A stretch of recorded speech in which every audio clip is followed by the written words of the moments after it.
you mind just telling me a bit about yourself as a person, and then we could know more about Optimer Consulting as well. Yeah, sure. So I'm Michelle Cherie. I see myself as a expat by heart. I've traveled quite a lot. I'm Danish, but half Indian. So I've lived in both those countries. But also I went to Australia for my degree. I lived in London, Cambridge, Saudi for 5 years, and Belgium. And now I'm living in Dubai. So What is I that love one thing that is not that is actually you're not sticking to one place? What is that one thing that is not keeping it one I place? find it exciting. I like to meet new people, cultures, and it keeps me alive to start again. And you can become quite comfortable.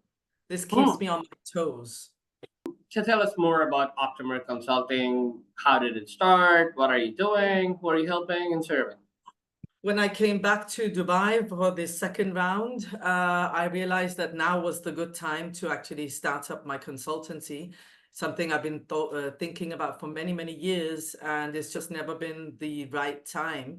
And I identified a gap in the market here for middle to larger companies who are growing rapidly, that needs some support in organizational management, design, optimization. Yeah, so Creative Bugs actually came into being about a couple of years ago, and I started this with one of my partners out there in Australia. He was my client before, but Mehdi been serving the APAC region for quite a long time. So I thought that now is the time for us to run the show by ourselves, and we are present there in Brisbane and doing multiple projects on web applications, mobile applications, even staff augmentation is one of the core services that we are providing. And we were there out there in the APAC region, and we thought that, like you mentioned, that you should explore new regions, you should meet new people. So was the reason I think we are here today. So I would like to ask you this: that what actually fascinated you to join hands with us? Well, it was a couple of different factors, right? I liked your style and your approach and the creative style in general, but also the services you provide. I think they're quite, I'm always looking for great partnerships, and I want to be able to provide clients with a more rounded solution. We can give a more improved service and end product. Connectivity and trust in a partnership is very important. You can have a great solution and it can be a great way of working together, but if the companies or partners don't trust each other, it's going to be very difficult, right? So Yep, yep. I felt that that was there from the beginning. It was quite genuine, and yeah, I liked your approach. So I think we have some good solutions we can provide our Yeah, clients. I got a few compliments there. I wanted to live those moments for quite a long time, but you keep shifting and talking more about some of the formalities. But yeah, I'll take my approach and style as one of the key things that actually turn you Yeah. to make the decision.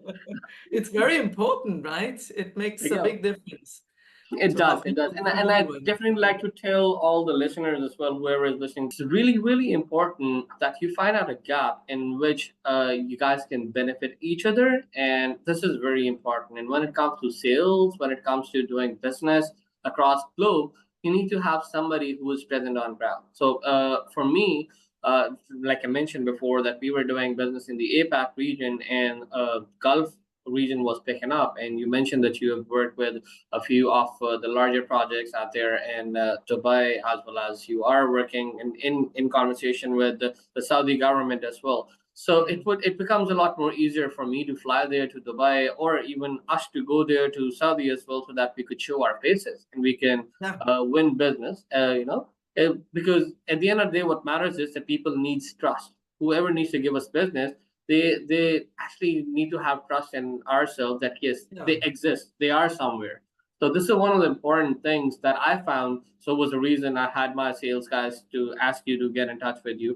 And one thing, how important do you think these collaborations I are? think it's crucial, and I think it's not a new thing, but it's becoming a growing element in the business world, right?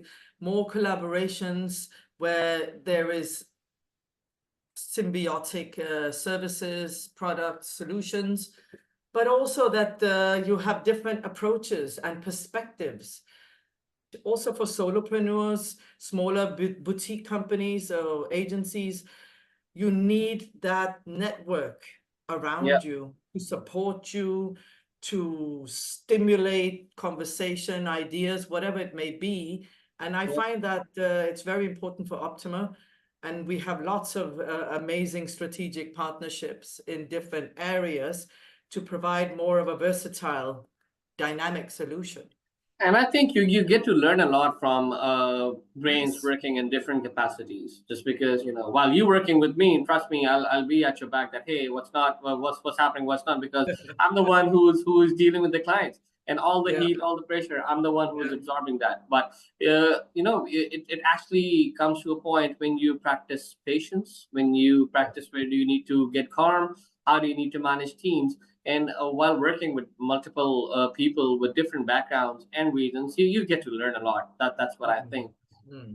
What do you think? What sort of projects can we work on? Because you had mentioned about a couple of projects, and since we are a full service design and development agency, and you're the one who are providing the consulting to optimize the business processes as well, what sort of opportunities do you think that we could work on? Big process optimization and digital transformation, software implementation with process integration. And Optima can come in the very early stages of any project that you might have come across, or the other way around, with the Kreative Bugs to provide the actual technical aspect and the creative aspect. That is very well aligned, and that's why we also chose this partnership, right, from Optima side, that your agency style and the technical solutions you provide is the direction Optima wants to see our clients go. Custom SaaS solutions, CRM, bigger projects, it depends. You can come in the beginning or the middle stages and make sure that it's actually a solution aligned with what the client needs, not what they maybe say they need, but they might not be quite clear about, which also happens quite often. And you'll get a brief. I know many development agencies or creative agencies, they get a brief and they actually build it to that brief. But in the end, the client didn't realize that they need to think about other aspects, or Yeah. it's not built to what they wanted to do, but what they thought they wanted it to do. But Yeah. they hadn't thought about the processes and the teams, the organizational structure, or the communication to be included in it, right? And that's where Optima can come in and guide the client, work with Kreative Bugs to make sure that the solution that comes out in the end is the solution that they all need. And we can Exactly. also provide training. And I think that at first place, it actually optimizes the whole production cycle as well. Just because, Yes. I know if it wouldn't be wrong to say that you're one of the representatives for Creative Bugs as well out there in the Gulf market, to win Likewise. business, to win business, and it actually is very important for any of the salesperson who is facing the client. They should be having trust and faith in the production. They should be having trust and faith in the Yes, team who's actually going to exactly. deliver. What sort of hassles have you faced in the previous past when it comes to delivery of any of the projects that you worked on?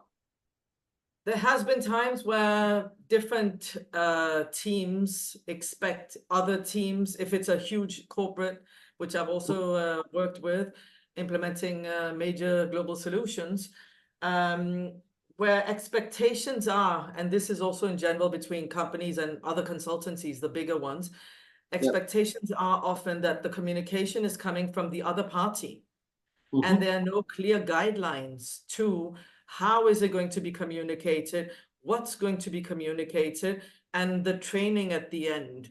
Ensure that it's the right thing, the process that needs to happen is implemented, as well as talking to people, making sure they understand you're going in there to help optimize their system, not to shut them down or to change everything.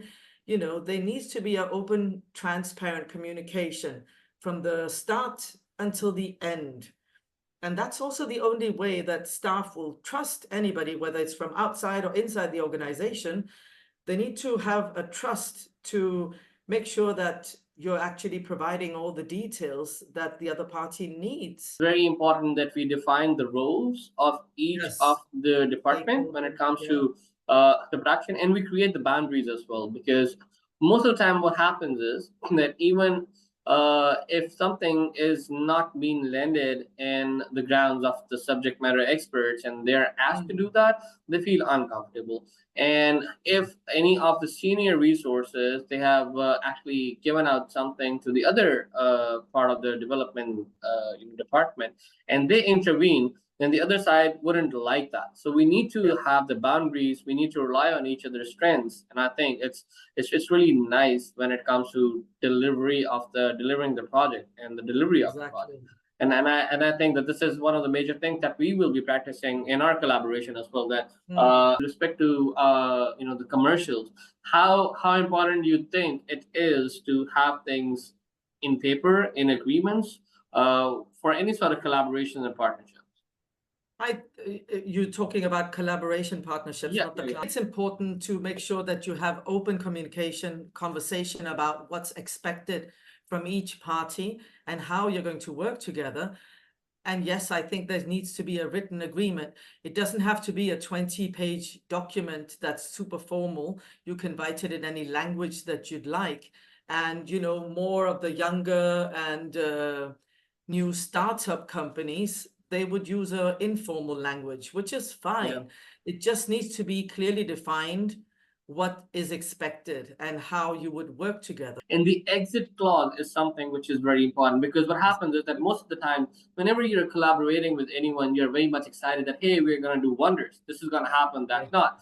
But just in Yes. case if things doesn't work the way, and Yeah, it it needs to be happens simple that to that get out. yeah, I would yeah. say So so. it happens. So it should be simple to having the exit clauses as well, that we know the way out and there shouldn't be any trouble, because we might won't know that we might end up a clause and we have a good exit at a good note, and something might pop up after a couple of years and the same person would be getting Yes. in touch with you again. So we need to end things up in a very good way. I think our solutions can be quite strong. And yes, we are going to be working together on many projects, I'm sure. Yeah, So definitely. That since you are present out there in Dubai and you have gotten the news about the Gulf market, how do you foresee the Gulf market coming up in the next couple of years? yeah, I think it's a bit tricky situation because it is quite volatile at times. But I think there's been a lot, to be quite blunt about it, right? There's been a lot of money thrown out in the market here, and there has been a lot of different levels of expertise being brought into the market. I think now is going to be sort of like a cleanup time in the next couple of years, where the niches are going to be more defined, the expertise are going to be validated to a certain level. And I think that's what's been missing. The market is maturing. I would say that's the right word, right? Yeah. And yes, there will be more projects coming our way and in general, but I think it needs to go through this maturing process.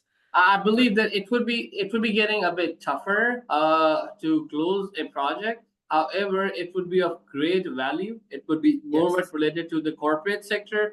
That even yes, if we crack just one or two projects, it wouldn't be the smaller ones. Rather, it would be something that could take us for the next couple of years at least. yes. That's what my research tells. And even in the Saudi market, a lot of capital has already been thrown out in the market, and the capital is being rotated.